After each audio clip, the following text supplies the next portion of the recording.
Hey, please welcome to the show, the real Slim Sherry. Hey, Sherry, how are you? Hey, I'm good. How are you? I'm great. And look, it's wonderful to talk to you. I was mentioning to you just a moment ago. It's always bizarre, you know. I've had the good fortune to speak to some folks who I've been fans of for years, people on TV or movies that we grew up watching. So it's always a little strange to see someone who you've spent more hours watching than speaking with. So it's a I little get it. bizarre to see you actually interacting instead of just either informing me about some Gen X issue or taking a gripe, a gripe with some maybe a different generation. But I'm happy you're spending some time talking to us. Same. So, hey, look, we grew up in a generation, the first generation, really, to be able to have a personal computer in our home. Technology doesn't scare us. We've had that, for what, 40, 50 years now. But what is it that I guess inspired you to take the leap again at this age? It's no secret we're in our 50s to take to use social media as a platform. Well, I've been using social media for many, many years. I own Sure. my own business, and about 7 years ago, I started using a platform called Periscope to go live and sell the products that I sell, and that led into Facebook Live, and I've used Facebook Live for years, and then as just sort of this experimenting with all the different platforms, Instagram, along came TikTok. And early on, I just was digesting the content, and I was so fascinated by the amount of content that was out there, and just how clever people are and how creative. And I'm a creative. I've always enjoyed being creative. And I just one day was like, you know what, I'm going to make some videos. And I thought I would use them to promote my business initially. I was like, oh, I think I could do this and I'm in front of a camera all the time going live like this. How different can this be? It's very Right. different, by the way. Oh, Um, and so the first few videos, I had no following whatsoever. I had no idea what I was doing. And, I've been using technology for many, many years. I was an investigator for most of my life. So I'm used to oh, being around computers and using different kinds of technology. So I'm never intimidated by it. And, just initially making those first few videos, I was like, this is so different than anything I've ever done before. But I was hooked, I was hooked. And somehow I just never really used it for my business. I started making videos that were about Gen X. And my first real viral video was a video called Sounds Only Gen X Hears. And it was just clips of music that I put together that were just like the intros to songs or parts of a song that you just would know. Like within a few seconds, you would know what song it was. And initially, when I posted that video, it didn't really do well because I had no following. And I was doing more research because, as an investigator, that's just the way my mind works. I just right. started digging and trying to understand, like, how does this work? Why is what is it that really triggers this thing and makes it take off? And so I had read that reposting a video, just because a video didn't do well the first time, repost it. So it was maybe a month or two later, I reposted that same video, didn't think nothing of it, went to bed, woke up, 20,000 new followers, the Wow. video's going viral. It's approaching a million pretty quickly. And I was like, whoa, what is happening? And then that just sort of started that really triggered me, as far as like the excitement of like, oh, I'm going to do this again. Well, it's not as easy as Right. just creating viral video after viral video. But then I started, TikTok really likes you to they like to put you in a niche. They want you to niche down and they want to know where to put you. And so I was early on making a lot of Gen X content because I knew that's what the algorithm liked. And, I fell into that trap of like, I'm going to make what I think TikTok wants. Well, Mm. then I just got tired of that. And I was like, no, I'm going to make content. By then I was really good at it. And I was like, I really am enjoying what I'm doing. So I started taking a stab at sort of middle age. Um, content, and that a little bit of it did well, and then I would go back to Gen X, and then I just finally got to where my following had grown enough that I felt comfortable being able to do a variety of content, knowing my audience. I could see the demographics. The people following me were in my age group. They were mostly Gen X, maybe some younger boomers, some Zennials, younger Right. millennials. And I started just playing around with different content. And I started making only, for the most part, 95% of my content is all original content. I don't do like trend videos like sounds and things like that. So I was just, really making content that I started wanting to take a stab at some of the what I consider to be things that are characteristics of Gen X, things that I Hmm. started to get a feel from the audience that we all had this sort of similar background. And I, prior to making Gen X content, I wasn't a person that walked around and called myself a Gen X. It wasn't like I didn't really identify that way. Okay. I don't remember why I made that an original video, The Sounds of Gen X. It was just sounds from my childhood, Right. and I was seeing a little bit of Gen X content, I think, on TikTok, which might have been what inspired it.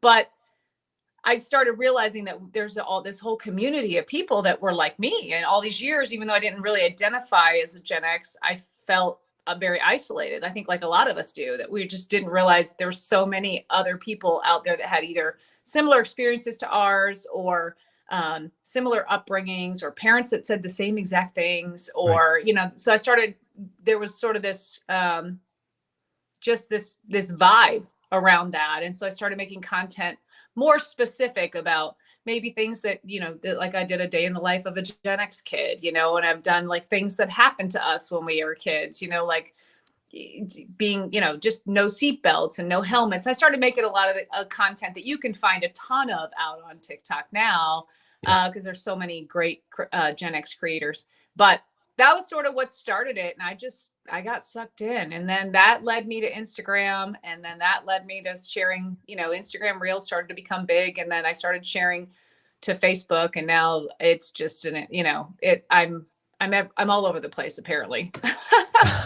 Yes. Well, yes. And that's how I found you. Like you suggested, in these social media platforms, obviously their business is to have people find content and view content. Not that necessarily you're making any money off of it, because I make Instagram nothing. or TikTok doesn't want to cut people in.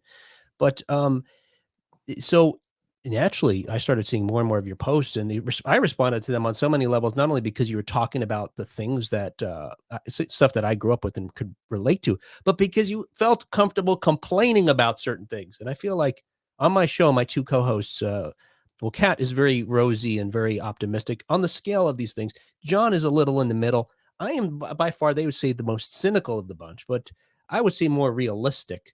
And in that sense, I could complain, but try not to on the show. So I felt I've had a kindred spirit in some of the things that you were really griping about. I think Um, that's kind of what happened to me, is I started feeling sort of this connection to people, that kindred spirit in, the commenting. So I make a video, and then I don't get to see you, but I get the experience of digesting and sort of, you know, in taking all of the comments inward, and sort of processing that. And so I started really seeing a theme, especially when I started, and I don't consider it griping, or I'm snarky, I'm sarcastic, I'm okay. honest. I'm like probably one of the most honest people I know. And that's, most people would probably see themselves that way. But, I spent my life as an investigator, putting people in jail for a living. Honesty is like a big deal for me, integrity. Yeah. And so everything I do, I try to do with that in mind, of like honesty and integrity. And I just started trying to tackle some of the bigger things that I was reading in the comments, people, just this overwhelming theme of sort of like, just trauma for a lot of Gen Xers, and Right. and not all of them. So some might see it as complaining, others will say I'm whining, especially, some of the boomers that happen across my content will call it, Right. that we're whining or whatever. But I really wanted to tackle sort of some of the harder topics that a lot of, I think, Gen Xers aren't comfortable talking about, mental health, trauma. Hmm. We can still laugh, we can laugh about the fun things in our childhood and our memories. We're a very nostalgic bunch, very, very nostalgic. And I always was nostalgic, even though I didn't really, like I said, label myself as Gen X. But I sort of had this awakening as I approached 50. So I Hmm. started on TikTok in October of 2021, right after I had COVID. I was pretty sick. And I don't know why. It was after, I think because I digested so much during the time that I was sick, I just used TikTok as a way to entertain myself as I was quarantined. Right. I came out of, quarantine, and as I was getting better, started using it to make my own content. But I just sort of had I feel like I had a new outlook on life. And I was Mm. going into the next year knowing I was turning 50. And there were just things that I just, was like, you know what, I'm just gonna put it out there. I'm gonna be honest, and I'm gonna attack some of these stigmas and these Right. taboo topics that a lot of us just never talked about or wouldn't talk about, or you just didn't think you could talk about it because you had nobody that wanted to listen. And Well, like, so that's where a lot of that content came from, was just me even tackling some of my own issues that I was facing and just wanting to sort of right. shed those layers and let go of that as I approached into this half century mark, right? Where I was like, Right. oh my gosh, I'm turning It 50, which was sounds a whole. hard. Yeah, it sounds terrifying the way you put it Yes, that it way. was terrifying. I mean, I spent all of my year 49 talking about turning 50. I don't even Yeah. think I really focused on the fact that I was still 49. I was just so hyper focused on this idea that I was turning 50 Yeah. and how significant that was for me. And, I think a lot of us Gen Xers grew up not thinking we'd live this long, So there was that Yes. whole I idea of like, holy cow, yeah. I'm actually turning 50. I'm not sure how I got here. But I'm here, and the next 50 are going to be way better than the first 50, is how I just approached it, And so poking fun at middle age and Gen X at the same time, poke fun, but there's a lot of honesty and raw um, kind of exposure layered into a lot of my videos. Yeah. You remind me when I was a kid, and I saw you talk about something sort of tangential to what I'm about to say. This idea that in the 1980s, we were told so often that death was imminent. Nuclear apocalypse was imminent. We started hearing about climate change, like in the 70s or 80s. That's imminent. We're basically just fucked. At some point, we're all going to be wiped out. That maybe that's why I was thinking like I might make it to 23, 24, 25. And after that, it started feeling like I guess I'm old because I survived all that stuff. But then at some point I made a decision that I can't get into that headspace because, otherwise then when I truly am starting to, hit 40, 50 years old, I'm going to be in a dark place, just sort of Yeah. training myself to accept getting older, but only because I had survived the 80s, I guess, Yeah, I and mean, I think I've made some content around that, just talking about, you know, sort of the idea that we all grew up in this time where we just were kind of always anticipating this nuclear annihilation, and you have, oh, there was just so many, and then the AIDS epidemic, and there was just so right, many things going on in the 80s. The government was corrupt, we just there was always sort of this looming idea that, I mean, we're all just going to be gone tomorrow anyway, right? So we were right, just living in the moment, and I've always kind of lived my life that way. I think because of that reason, just sort of always living, not really ever planning for the future, because we didn't right. imagine there was going to be a future. At least that's, I mean, all of our movies, everything on television was painting Mhm. that same sort of doomsday image for all of us. And this was during our most formative years, and so that's sort of what we carried into our adulthood, sort of this attitude of like, well, uh, I may not be here tomorrow, like we all might be gone tomorrow. So we just Right. never really planned for the future. And so you're right, as we sort of, you start turning certain decades old, um, you'd start to have a different outlook on life. This Right. is probably the first time in my life I've really started planning for the next half of my life. I mean, I Right. remember being around 12 years old. My great grandmother turned 100 years old, and she lived to Wow. be almost 105, but she would turn to 100, and everybody traveled to her, and we had this big family reunion. And I just remember all of these, she had generations and generations of her family around her. She got a letter from President Reagan and a Wow. certificate, on her turning 100. And like, this was this huge celebration. And I just remember looking around and listening to the story of her life, and thinking in that moment, I want to live to be 100. Like, I Right. remember that. And ever since then, even though I was never really planning, I've always had sort of this idea in my mind that I was going to live to be 100 and beyond, because she did. She lived to be, Mm. she missed her 105th birthday by like a month. And Right. so, although I wasn't really planning for the future, I've sort of had this mentality my whole life that I was going to live, as long as this world continues to exist, I'm going to Right. live beyond 100. And so I poke a lot of fun at being middle aged too, because I have plenty of people who want to tell me that I'm not middle aged, that I'm old, Right. and I don't Right. subscribe to Mhm. that, because I'm like, no, I mean, to me, if I'm living to be over 100, I'm just hitting the halfway point, like I'm Yeah. just getting started. And I think that one of the goals I have is also to sort of destroy and disturb the idea of what it is to be old, because that's the other problem. I feel like so many Gen Xers, and not all, I get often asked not to talk for all of us, and I don't. It's always a lot of us. Someone tells you pipe down. That's not, don't speak for all of us. They do. You should see the shit that people say to me. But I just most of those people I ignore. But I'm like, Right. if you listen, I just want to respond to them and say, if you actually listen with your ears, okay, you would have heard me say some or many, most, not all. We're speaking in. I'm not speaking in absolutes, but anyway, I do get told that all the time. But in general, speaking towards a collective of people, I think that a lot of us grew up very young. We matured at a very young age. Right. We were the first generation to have such high divorce rates and single parent homes, and homes where a lot of us were latchkey kids. We were left alone for hours and hours. We cared for ourselves. We cared for our siblings, whatever. There's just so many stories out there, right? So we matured. I feel like we kind of peaked very, very early.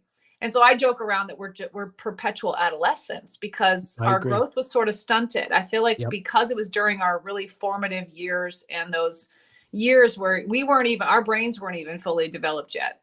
Right. That we kind of peaked early, it kind of stuck us in this state of sort of adolescence, and we can mature and we age or whatever, but there's a reason why so many Gen Xers are still act like a bunch of, kids. Yeah. They're very nostalgic. We kind of hold on to our childhood, I think, more than a lot of other generations either do or have, because so much of our youth was lost in that time. We were maturing at a very young age. And so, now I feel like a lot of us are the going backwards, maybe even in age and just kind of this refusal to grow up. It's like I'm an adult, but I'm not a grown up. Like, I agree 100%. And I come across people I don't think there are many of us that are, and the ones that are, most of us would be like, get the stick out of your ass. Yeah, you're taking life a little too serious. I agree. I meet some people sometimes that are our same age. I'm going to be 52 in a couple of months. That I'm like, you're an adult. Like, how are you? You seem like an adult man with responsibility. I feel like a kid. And I think part of it is, like, to your point, I agree with you 100%. And we're the first generation, I think, that had the technology to continue to listen to the music, watch the movies, see the TV shows that we grew up with, Yeah. Now, years after, I think about my father, who still watches TV shows from his youth now that he can, but there was a good, 20, 30 years before those things were available. So there was a gap there, but no, we had this sort of seamless transition where we could just continue to live our youths and want to. You're right, because we didn't really have them the way maybe those adult people that we're friends with had childhoods that were different, where parents were always available and nurturing. Well, I think you hit on a point there. I do think the ones that had a more traditional or normal, which I don't like the word normal, nothing's normal, but normal childhood, maybe have matured differently than we have. And they do take life, they look at life differently. They see it through a different lens because they didn't have that experience. And so those are the ones that feel the need to correct me. Yeah. Well, that was not the case. Don't speak for all of us, Well, listen, just, you can just scroll on by. You don't have to stop and, not everything that you think should come out of your fingers, or out of your mouth. But it's just, there are some out there that take life a little bit more seriously. They're a little more mature. And, I think some of us are envious of that, but I'm also at a point, I also really enjoy my adolescent mind. I enjoy that I still feel very young mentally. I don't feel old. I don't subscribe to this idea of old or aging. Like, we're all everybody's aging every day, right? We're all lucky. If you're lucky, you're going to get old someday. A lot of us didn't make it. A lot of Gen Xers and other generations, they didn't make it. They just, I joke around that natural selection's a real thing, that there's a reason those people aren't here. But, that the idea of growing up, I also joke around about, you know, the song, that Toys R Us song, I don't want to grow up, I'm a Toys R Us kid, was some sort of witchy magical, you know, juju they put Yes. on us, like, you know, witchcraft shit that kind of stuck us all in this state of Yeah. perpetual adolescence and told us we didn't have to grow up. And so Right. therefore we didn't. We still hold on to that idea of like, I don't want to grow up. I don't have to. And then you have the whole Peter Pan, you know, Neverland syndrome. That was a big deal when we, you know, and that's a real thing of like being stuck in sort of this idea of Neverland. And I think a lot of us kind of still see ourselves in that way too, of like, you know, we're just these kids that are in Neverland, and we get to be kids forever. Even though my body doesn't hold on to its youth, my mind has, you know, except for when I can't remember where I put my coffee or my glasses, but otherwise, Yes. you know, You make me think in watching your videos, because I was talking with my co-hosts about this earlier this week, this idea that drawing a distinction between getting older and being old. Like some of your videos, you talk about rightly the physical things that happen when you get older. Like I pulled my neck rinsing my hair in the shower like 2 weeks ago, and my neck still hurts. It still hurts, That's a real thing. But I don't feel old in the sense, and these things piss me off. These memes and I think they're created by folks in our generation, where it's like if you recognize this image and it's a picture of like a car lighter, lighter in a car or an ashtray, you're old. I feel just like, no, fuck you. I'm not. That doesn't mean I'm old. It means I'm older. I've had experience, but I know what the implication is. That's what I want to get people to start looking at, is like, we're not old. We have more experience than you. That's all. You know, we have, to your point, that's, you know, that's a label that somebody wants to label us. If you did this or you saw that, or you experienced this, you're automatically in this old category.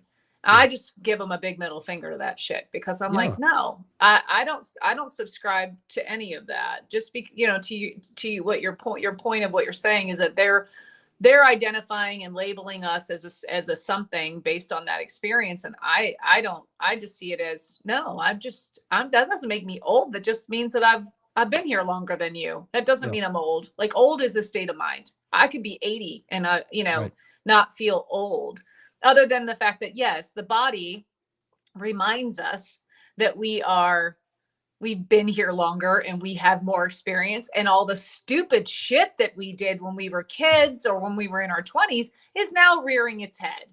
Okay. It's now saying, listen, y'all, that stupid shit you did a long time ago, I didn't forget. Okay. That's what your body's telling you. So yeah, but the thing is that now they're trying to say that middle age is 35, you know, like I've been reading that. I see memes that say some shit about that, where it's like, you know, you're 35 is middle age. I'm like, the fuck it is. That is not middle age. Like, I don't recall ever at 35 thinking this is the middle of my life. And that's the thing people don't know, is that I've always planned to live.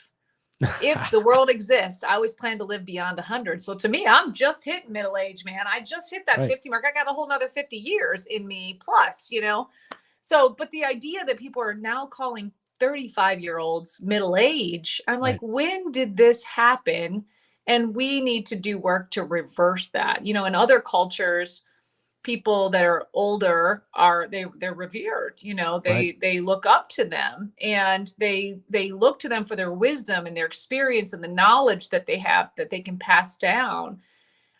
We don't do that. Like, we frown upon the people who are older. We frown upon the wisdom. We frown upon that knowledge. And, you know, we live in a culture where it's all about being young. And I am working hard. I will continue to work hard. I'm even going to write a book about the shit of like undoing that idea of age. You know, like, age is, being old is a state of mind. Age is a state of mind, you know, and so it's getting people to see themselves differently. And that's probably why I get so many so many people who message me, just how much I inspire them to see themselves differently, and in their 50s and in their 60s, and even some in their 70s, you know, that are reaching out to me going, you just inspire me to, you know, change their own state of mind, and not to subscribe or adhere to a label that society has placed upon us. Right. But instead live on our own terms and by our own rules. And you don't get to tell me I'm old. I'm old when I say I'm old. You know, you make me think, I mean, you talk about the other cultures. that it's the younger folks, right, that want to label us this way because maybe it's a a subconscious threat to their own mortality that they need to be able to say, "Well, you're old," because then it means that I'm young. I'm young. So in that sense, but I think about this. I just read about this today. This multimillionaire Brian Johnson, who supposedly spent $2 million. He's 45 years old, I think. He spent millions of dollars to make his body younger. And he claims that through the different things he's doing, which mostly has been diet, that his biological age is 36. So he's maybe cut, 10 years out of his life. But to your point, he's 45. So to some kid in his 20s, he's still old. It doesn't matter what so even you get It your doesn't. body together, it Yeah, doesn't it matter. doesn't. I mean, Yeah. I don't know how it begins because I have young kids at home. I have a 9-year-old, an 11-year-old, and then I have a 33-year-old. So I've got 21 years between my oldest and my middle.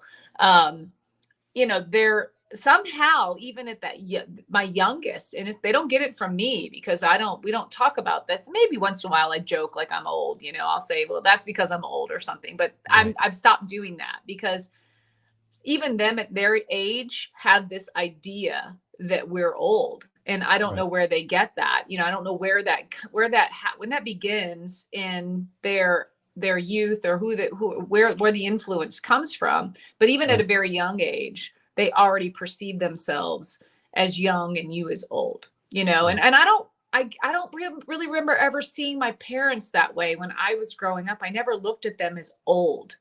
Right. I didn't. I imagine there probably are people that did, but I didn't see my parents as old. I saw my grandparents maybe as older, Right. but I don't remember thinking my parents were old. But these kids today, they see their parents as old. And some of it does have to do with social media. I think just this sort of constant flow of technology and images and video and content in their face. We didn't have that. We Right. didn't have that kind of influence. They do. And so, you've got the YouTube and TikTok and, whatever other like all the games they play that are all very interactive. We would have killed to have a headset and been able to talk to our Yeah. friends while we played Atari, but Yeah. there was not, these kids they just live in a different world. And, I'm sure some of that is influenced by the media and by the content that's being put out into the world. But I'm trying to reverse that. I'm trying to change my children's mentality and the way they see the world, and try to help them rewire that idea of what old is, so that Yeah. they don't grow up perceiving themselves that way later in life. I Right. want them to be as young as they can be, mentally, physically, all of it, as long as they can be. Yeah. And so but there's a lot of uphill battle there because a lot Yeah. of it is in the media. A lot of it is in print. When you look at what's being sold to people, and it was no different when we were growing up. What was being sold to us was the same. It's this idea, of young and skinny and Right. beautiful and photoshopped and all of these, things that we grew up with. No, not really any different. I mean, I know there's the whole hashtag no filter movement and all that, and I love that. But you're still selling beauty and skinny and young, and that's Right. what they see all the time. And when you look at some of the celebrities out there that from our era, like you look at J-Lo, for example, absolutely stunningly Right. beautiful. She's older than I am. She gets love because she's J-Lo, but there's so many other celebrities in that same age range that are considered they're past their prime, right? They're over the Right. hill. They don't get the love from Hollywood that they once did. It's all always passed down to the young, Yeah. and Or so it's that you're so good for so your it's a age challenge. kind of thing. What's She's that? good. She looks good for her age. She looks good in any age, but that whole thing, where it's some of the other people like you're talking about, it would be that sort of, backhanded compliment. Well, Well, and I'm trying to. I've even challenged my followers, which I hate calling them followers, but fans, whatever you want to call them, sure. the community that I have, if you will, challenge them to stop saying that. Stop saying somebody looks good for their age. Right. Just tell them they look good. Right. Doesn't matter how old they are. You Right. just look good. Nobody should give two shits if you're 20 or Right. you're 70. If you look good, you look good. It doesn't have to be about your age. And that's Mhm. a true mind shift of like, you just look good. Has nothing to do with my age. Has nothing to do with you. You look fantastic. Okay. Has Yeah. nothing to do with your age. Right. You know, and everybody, and the thing people forget is that we've all lived different lives. We've all had different challenges and obstacles to overcome. And we've all, you know, lived either better lives or harder lives. And nobody knows unless they really know you. And so just enjoy that they look good, period. Mhm. That they look good no matter their age, no matter their status in society. They just look good. Yeah. You know, I that's can't it. imagine someone saying the opposite. Why you look really old for your age? You would be surprised. I get that too. There are people Is that who right? Oh, I didn't even mean to you. I oh, meant there are okay. people that do just like because I make Gen X content, so I will Right. get people, usually probably millennials, Gen Zs, I don't know who, might be a freaking boomer, I don't know, Yeah. that say, you know, who are you kidding? You're definitely a boomer. You're not Gen X. You know, say shit like that. You're not 50. You're not, when I was 40, you're not 49. You're 60. I mean, they say shit Yeah. like that. And I'm just, and every once in a while I'll have fun with them, but most of the time I just ignore that because I'm like, you can't tear me down. I am Yeah. already broken. You can't break me. Okay. I already Right. came from a place of broken. You can't break me. So that shit doesn't bother me. So, you know, but yeah, there are people that will just say anything to Yeah. people and try to tear them down, and they do that, try to make themselves feel better. It is funny that, you know, folks who come after our generation, because I've had some folks on YouTube or Facebook make comments to me, and I still play video games almost every night with some buddies I met online. I've never met them physically, but you'll get gamers that hate you because you beat them in the game, sending you messages. And I'm like, these have to be younger people, because if they were my age or knew how old I was, they would know I couldn't care less what you have to say about me. Like when I grew up, there was like two people that I cared about their opinion, my mom and dad. That was end of list. You go to elementary school and have kids pick on me. I couldn't care what they said because there was more things to worry about. I had a tougher skin by the time I was, you know, in elementary school. Yeah, I mean, hearing you say that, you know, it's funny because I thought the same thing. You know, I definitely have that. I don't care what people think about me. I don't give a shit about your opinion. Um, I just do me, right? Like I say, I tell people that I'm just me. This is me, and I'm not going to change for you. If I'm going to change, it's going to be for me, not anybody else. Right. I had the same mentality or same idea that all of us are like that. The Gen X, we don't care. That's the trademark of our generation, is that we don't care, right? Right. That's Right. like our Right. hallmark right there, man. And there are a lot of them that do. There are a lot of Gen Xers that do care and get Mm. their panties in a wad over really weird things. And so I always just try to tell people, like, you got to stop giving, you know, you said it here, so you can edit this out. Stop giving your fucks to shit that doesn't matter. You know, Yeah. like that's your time, your energy, your attention, your money. Why are you giving your fucks to that? Like, that's not important. Save that stuff for really magical shit, okay? And leave me the Right. hell Yeah. alone. That's, you know, but there are some that really do care. And Mm. I don't know if it goes back. You made me think about, is it because they just grew up differently and they didn't have that Yeah. experience and they had this normal, or maybe they're not normal. Maybe they're just, again, these are keyboard warriors just hiding behind a keyboard. Sure. I don't really know, but yeah, there are a lot of them out there that do care. Surprisingly, they'll tell you they don't, but they do. Right. And that's been an interesting discovery for me. You know, one of the other, and I know we've been talking for over half hour now, so I'll let you go in a minute, unless you got to go right now. I know. I Okay. figured we were booked for at least an hour. Oh, okay, good. All right. So then we'll talk for a few more minutes here. So, one thing I came across this, I wanted to get your thoughts on this because I came across this comedian who's of our well, he's a little bit older than we are, but Alonzo Bowden, and he made this just really, I love this piece from one of his stand-ups where he talked about when we grew up, there were people who didn't know shit and people who knew shit, and the people who didn't know shit knew they didn't know shit.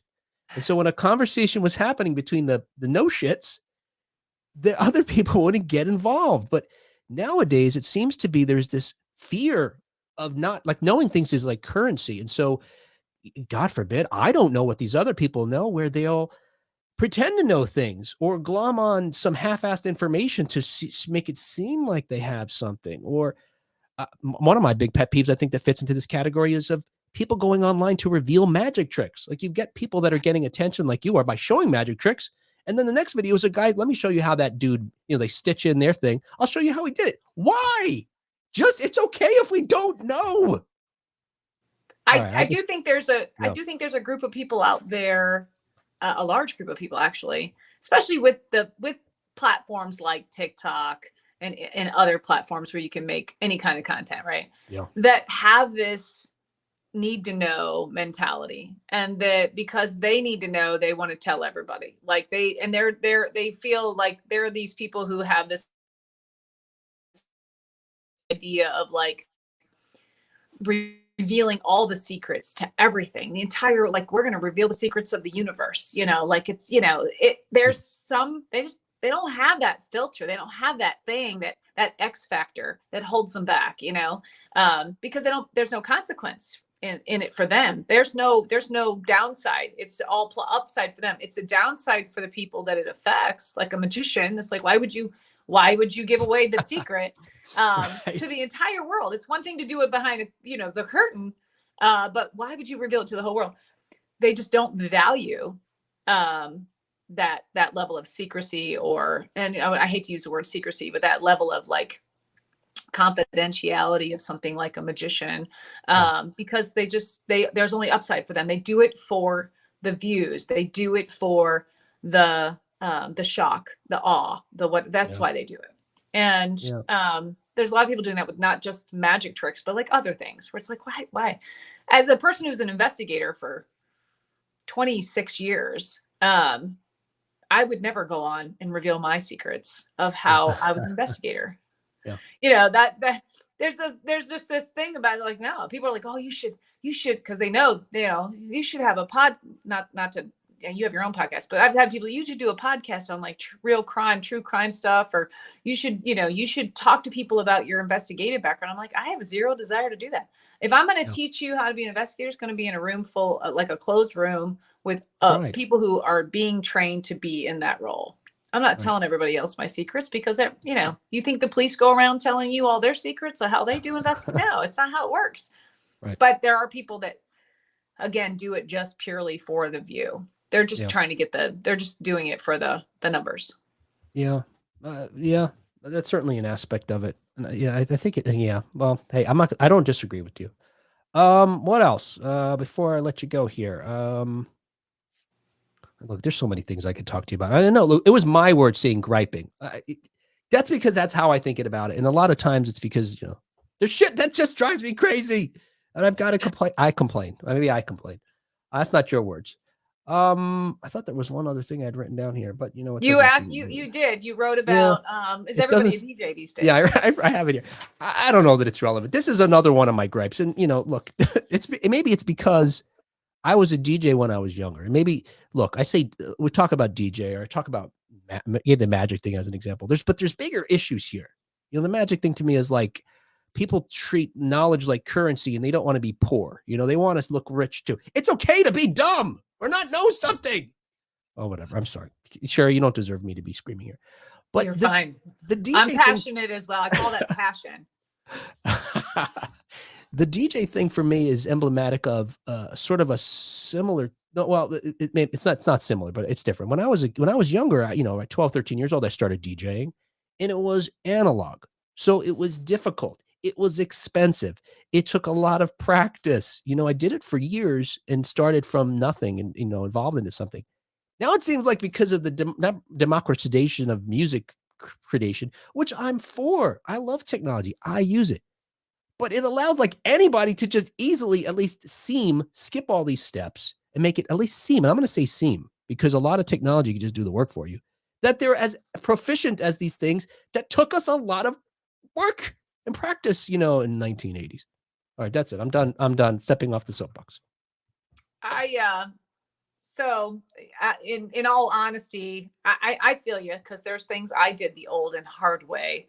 When I first started my investigative career, I was 19 years old. We didn't have anything. There's no we had giant cameras, and there was no technology, and we used to have to put VCR tapes in the tape recorder and record them for 6 hours at a time. And then when a time lapse came out and you could record 24 hours at a time, like we just thought we'd hit like the freaking jackpot, the idea of like this 24-hour time lapse video. And kind of moving through the years, and technology has evolved and became better and more easy to use. And, there, I can see where you look back and go, well, that's bullshit. I had to do it the hard way. You guys got it easy because you get the benefits of all the hard work we put in, that somebody developed that technology from our pain and our hard work. That's the truth, is somebody created technology to make that process easier, make it where anybody could do it, And so I get that that feeling, because I've been there, where it's like looking at these, if I were still an investigator and looking at the technology that's being used today, and looking at these young kids just starting out, or anybody for that matter, going, you got it so freaking easy. You have no idea how hard this job used to be, and I got paid a whole lot less money than you do to do the hard way. I can see that side of it.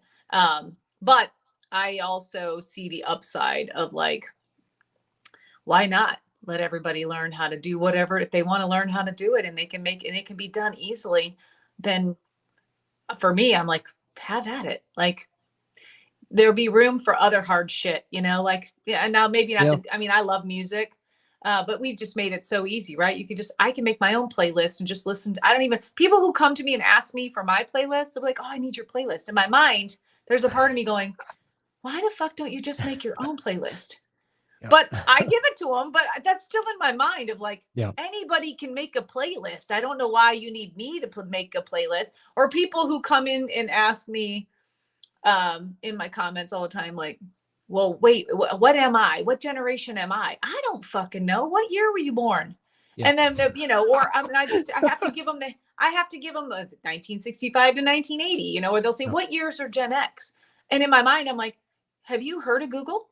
Like, there's this thing called Google that you can use to get an endless amount of information. In my day, we would not have had that shit. We had to go to the library, or you had to read an encyclopedia, or you had to ask a stupid question and possibly get the shit slapped out of you for asking a stupid question.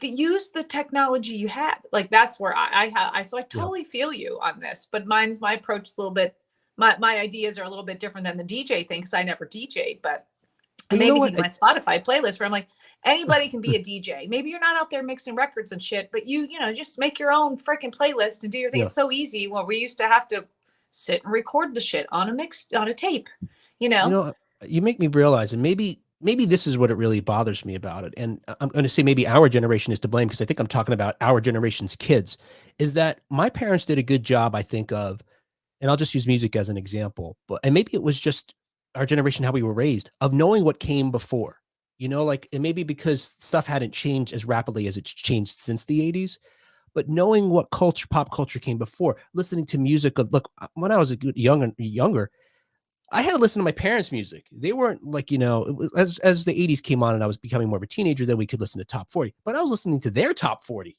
from the 50s.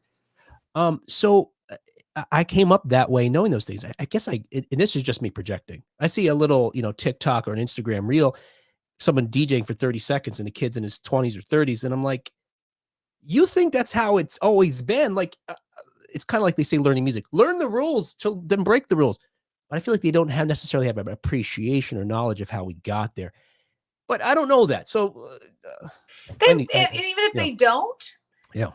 I'll go back to the thing I always say, you don't know what you don't know, right? And if you don't have a need to go seek out the information, like, you're just presented with this, here's how we do it in 2023, right? This is how it is. And you're learning it for the first time, you're experiencing it for the first time. You don't necessarily have a need to know how it came to be, right? Unless you have the desire to seek that information out. It's not a need to know. It might be a nice to know, but it's not a have to know.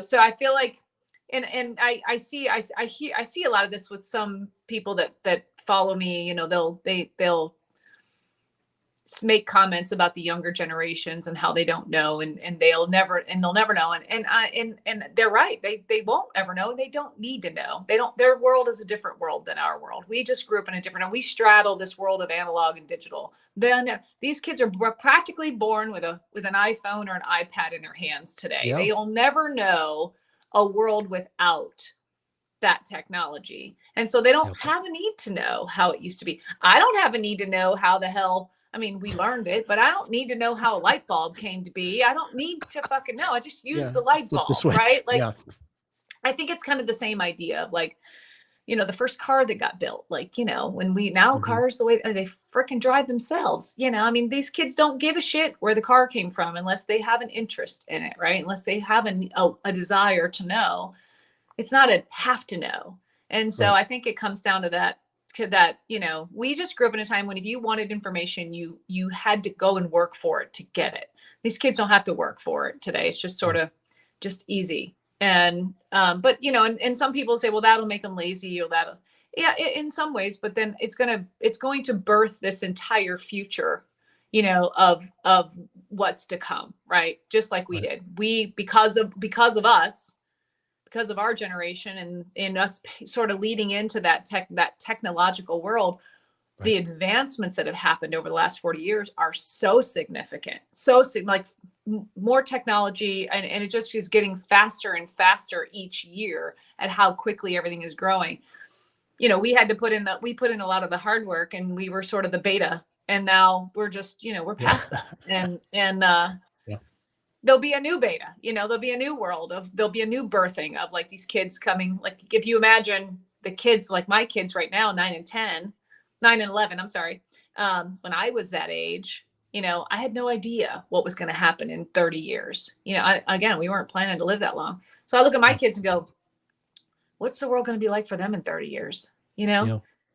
And so it's just sort of that's a generational thing, which is why we have generations. That's a made Right. up thing. Generations are not Right. real. That's a made up thing, to kind of categorize us by experience, and certain, historical events that have occurred. That's the only reason they do that. And these kids today, they'll have, 30 years from now, they'll be looking back, and they'll have these moments like we're having, where they might feel nostalgic, or they're remembering. The world's going to be such a different place in 30 years. Right. It'll be such a Well, different place in 10 years. yeah. Yeah. Hopefully for the better. Fingers crossed. Hopefully. Yeah. Hopefully. I mean, I still live in that idea of like, well, this shit could all be gone tomorrow, so Yes, I uh agree. especially with the whole, thing going on over in Ukraine, that Yeah. sort of, I It's think, it's brought back a lot of, familiar. yeah, it brought back a Yes. lot of feelings, of like, hey, we've been here, done this, this is not new. Yeah. Right. Yeah. That's how I've been talking my kids down. They're worried about that. I'm like, this is so 1980s. We'll be Yeah, fine. I yeah, yeah, hope. yeah, totally 1980s. And Yeah. I mean, the kids today they're faced with a different set of challenges, very similar, I think, to the ones that we faced. Just they're just different. Like you think about all the things going on in the world today that kids in school have to deal with that we Yeah. did not deal with. We were Right. shoving ourselves under our desks because we were, afraid of a nuclear war, and these kids are shoving themselves into Yeah. closets and into places because, of a different enemy. So it's just a different time. It's different time, different world, and that 20 years from now, 10 years from now, it'll be different than it is today, but hopefully for the better. You're right. Well, sir, I will leave it there, and thank you for your time. Hey, look, I was excited to talk to you to get, just to talk. Look, I was excited to talk to you because I'm a fan of yours, but I didn't ever expected that the real Slim Sherry would talk me down from some of my, grievances with the younger generation. But I feel like I've been given a new perspective, and maybe a more, maybe a more generous one now. Maybe I am too cynical, as my friends would say. I think people only see, and I get this a lot, that I'll talk to somebody and they get a 1 minute clip of me, right? And a lot of that is influenced by the mood I'm in that day, or maybe something that happened that triggered me to speak on something. Um, and when they talk to me, they're just like, you are not what I'm a lot of times not what people expect, that you get this sort of like realistic, maybe come across cynical, snarky, sarcastic bitch, right? And I'm proud of that. But I also have this other side of me. I'm very balanced. I'm very balanced in the way, and it took me 50 years to get there. Don't get me wrong. I wasn't always like that.